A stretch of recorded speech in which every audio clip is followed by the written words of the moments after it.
because I'm in some deals that I know are not going to be cash flow deals. They're back-end equity deals, and they're going to be skinny cash flow. They'll catch me up from the day I put my money in.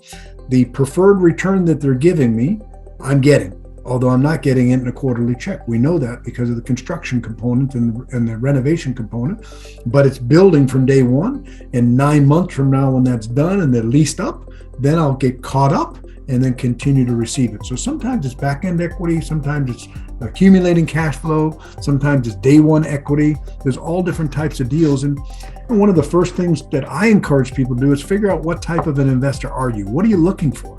You know, I prefer personally, I lean towards cash flow. I like cash flow because I'm retired and I want that monthly check coming in, right?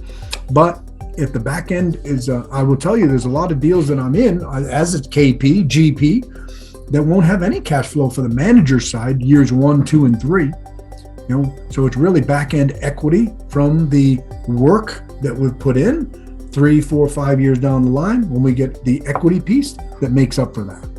So there are some equity deals we do as well.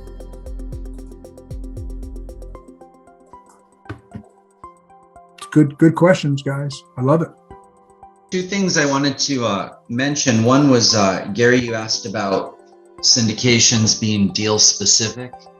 And there is another structure. I'm invested in a couple of funds that the difference there is they raise all the money up front and then they go find the deals. And there's pros and cons to both. I like both.